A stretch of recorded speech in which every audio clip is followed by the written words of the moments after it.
Bienvenue sur les cours de Jean-Phi pour deux petites questions assez récréatives.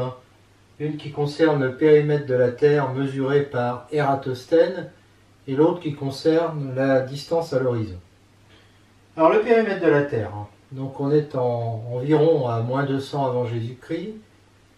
Ératosthène, il vivait à Cyrène, alors sans doute en Libye maintenant, actuellement. Et c'était à l'époque où la Grèce régnait sur le monde méditerranéen et même sur l'Égypte. Et donc il a calculé ce périmètre de la Terre en pensant déjà que la Terre était ronde, à partir de la position des villes de Syène et Alexandrie, dont il pensait qu'elles étaient sur le même méridien. Ce qui n'est pas exact. Aujourd'hui, on sait qu'elles ne sont pas sur le même méridien, et quand on regarde une carte sur Google Earth, par exemple, on voit bien qu'elles sont vraiment pas tout à fait sur le même méridien. Alors comment savoir d'ailleurs si deux villes sont sur le même méridien? Eh bien, il faut voir à quelle heure le soleil est le plus haut. Si elles sont sur le même méridien, le soleil est au plus haut dans le ciel à la même heure. Donc, mais c'est pas évident à savoir pour des villes qui sont distantes de plusieurs centaines de kilomètres, comme le sont Alexandrie et puis Syène. Donc, et puis bon, c'est pas une époque où on prenait son portable, un qui est à Alexandrie, l'autre qui est à Syène, allô, ça y est, là j'ai regardé, le soleil il est pile poil au-dessus de ma tête à Syène, parce que c'était le cas là à Syène, le soleil va être pile vertical le 21 juin, c'est-à-dire au solstice d'été, d'accord? Parce qu'il se trouve que Syène, alors ça par contre c'est vrai à quelques kilomètres, est situé sur le tropique du Cancer. Donc le 21 juin, sur le tropique du Cancer, à midi, le soleil est vertical, midi hors solaire. Bon, et là, il aurait appelé donc un copain qui est à Alexandrie, et puis il lui aurait dit, bah, tu fais la mesure sur le sol, tu plantes un bâton, tu mesures l'ombre, et qui va nous permettre de calculer l'angle que font les rayons du soleil avec le bâton qui est vertical. Bon, c'est quand même pas évident à faire tout ça, mais il l'a fait. Alors, le dessin ici représente la situation. Solstice d'été, on est à Syène, le soleil vertical. Les rayons, le soleil est très très loin, on imagine des rayons qui sont tous parallèles. Et là, on est sur le même méridien, on est à Alexandrie. Ça, c'est la verticale par rapport à un plan horizontal. D'accord? Et on mesure l'angle que fait le rayon vertical le rayon du soleil, qui n'est pas vertical à Alexandrie, avec l'angle, avec le bâton qui lui est vertical. Le bâton il est là, H, d'accord, il est vertical. Rayon du soleil là, avec un angle alpha, d'accord. Voilà, opposé par le sommet. Et puis là, tac, ça passe par le centre de la Terre, d'accord. La verticale, l'angle, bon bah c'est pareil, opposé par le sommet. Et puis là, on a des angles qui sont alternatifs. Donc, partout là, c'est le même. Alors, il mesure le bâton, il mesure l'angle au sol, pile à midi. Il reproduit ça, on imagine, sur un plan. Et puis ensuite, il calcule combien ça fait de degrés. Alors à l'époque, il n'y avait pas la trigo. Aujourd'hui, on y arriverait. On ferait une tangente. Par exemple, la tangente en H est égale à x sur H. On calculerait combien fait la tangente, on prendrait l'arc tangente et puis on aurait le nombre de degrés. Le nombre de radians plus le nombre de degrés. Bon, mais on n'est pas obligé, on peut faire un grand dessin au sol sur un plan, et puis ensuite on a l'angle directement, on mesure l'angle, puis on imagine, on regarde combien ça fait par rapport à un angle droit de 90 degrés par exemple, et on trouve comme ça 7 degrés, en tout cas lui il a trouvé 7 degrés.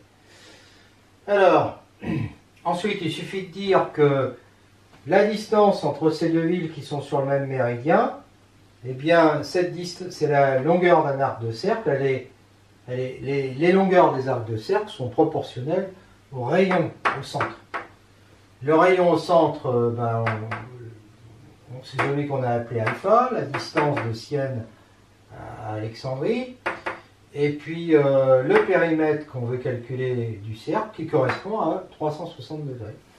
Donc on a cette proportionnalité qui nous donne que le périmètre du cercle est égal à 360 fois la distance entre Alexandrie et puis Sienne, divisé par alpha, c'est-à-dire les 7 degrés mesurés par Ératosthène. Alors, la distance entre Alexandrie et Sienne, elle est d'environ 5000 stades. Alors là aussi, comment la calculer? Bah, on imagine qu'il y avait des arpenteurs. Hein. À l'époque, les Égyptiens faisaient des tas de mesures. Hein. Donc on peut imaginer qu'ils ont calculé à peu près 5000 stades. Hein. C'est ce qu'on a retrouvé. Il a écrit des livres, Ératosthène. Hein.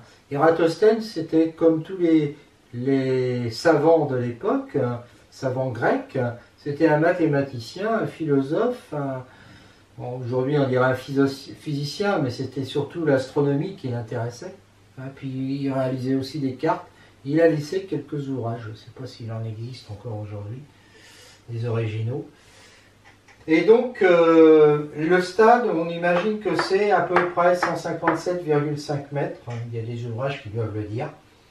Et donc, on fait 360 fois 5000 divisé par 7. On a le nombre de stades, on multiplie par 157,5 mètres et on trouve un périmètre de la Terre d'environ 40 500 km. Généralement, aujourd'hui, on dit 40 000 km quand on parle du périmètre de la Terre. La Terre qui n'est pas tout à fait ronde d'ailleurs. Donc c'est remarquable comme résultat. Alors maintenant je complète un peu. Je ne crois pas qu'il l'ait fait ça. Mais on sait que le périmètre c'est 2π fois le rayon. Et donc si on divise ce périmètre par 2 fois 3, 14, on trouve un rayon de la Terre qui fait 6450 mètres. Aujourd'hui on dit que le rayon fait 6370 km. C'est quand même remarquable comme résultat.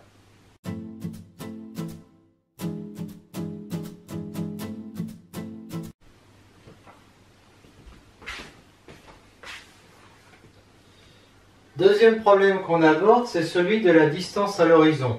Je suis sur une plage, je mesure environ 1,72 m, je regarde l'horizon, c'est-à-dire la mer tout au fond, et je vois le trait horizontal, et je me demande à quelle distance il est.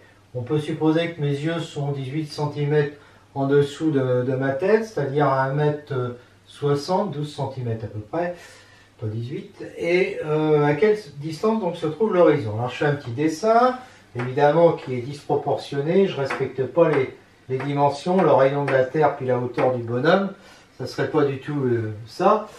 Et toujours est-il que là j'ai le rayon de la Terre, le bonhomme qui est là, qui regarde l'horizon, et puis il regarde en ligne droite, et l'horizon se trouve, la ligne d'horizon se trouve là où l'horizontale ici va être tangente au cercle, donc à cet endroit-là. Donc j'ai un triangle AOC qui est un triangle rectangle dans lequel je peux appliquer Pythagore, et je vais avoir R plus H ici au carré qui sera égal à la distance de l'horizon au carré, c'est-à-dire X au carré, plus rayon au carré, puisque ça mesure R. Et donc ça me fait X2 plus R2 égale R plus H au carré. Une fois que j'ai développé, ça me permettra d'enlever R au carré, il restera 2RH plus H2 égale X2.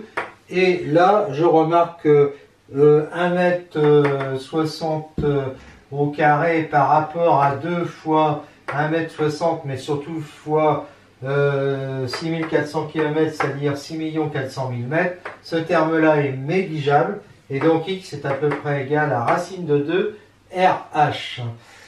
Donc, avec le rayon qui fait 6 400 000 mètres et une hauteur des yeux à 1,60 m, je trouve à peu près une ligne d'horizon qui est à 4,5 km.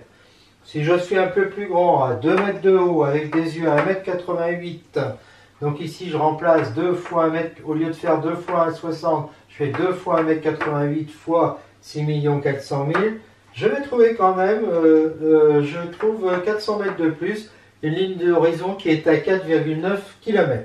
Et ce qui est intéressant, c'est de monter à 20 mètres au-dessus du sol, où là, alors là, au lieu de mesurer, d'avoir les yeux à 1,60 m, je vais les avoir à 21,60 m. Et là, je trouve une ligne. Donc ici, ça veut dire que je remplace mon H qui était 1,60 par 21,60. Et je trouve là quand même une ligne d'horizon qui est très haute, qui est très loin. 16,6 km, j'ai presque multiplié par 4. Et par contre, si je suis un petit peu plus grand, ça change moins là. Parce que si je mesure 2 mètres de haut, mes yeux sont à 1,88. Donc je remplace H par 21,88. Et bien là, je trouve 16,7. C'est à peu près pareil. Disons que en montant 20 mètres de plus, hein, sur, je sais pas, le toit d'une maison, ou un peu plus qu'une maison quand même, eh bien j'ai considérablement augmenté la ligne d'horizon puisqu'elle a été multipliée quasiment par 4. Voilà. J'en termine pour vous parler de quelque chose, puisqu'on parle de ligne d'horizon. Quand on regarde un bateau qui est très loin et qui file, on remarque que le bateau il diminue, il est de plus en plus loin, on voit de plus en plus petit, mais surtout on voit que quand il disparaît, la coque disparaît avant le mât. Ça s'explique très bien sur ce genre de dessin, parce que j'ai un bateau là, qui est comme ça. Alors évidemment, il peut être plus au-dessus de ma ligne d'horizon, hein. Peu importe, à un moment donné, il est comme ça, je le vois toujours. Et puis après, là j'arrive à la ligne d'horizon, mais je le vois toujours mon bateau, hein. Je vois toujours, mais à partir de la ligne d'horizon, qu'est-ce qui va se passer? La coque, je ne vais plus la voir. Je ne vais plus la voir, mais je vais voir le mât. La coque va être de plus en plus bas, mais je vais continuer à voir le mât, jusqu'à un moment donné où évidemment, la coque et le mât seront en dessous de ma ligne de visibilité, donc je ne verrai plus le bateau. Mais c'est là que je vois bien que la coque disparaît avant le mât.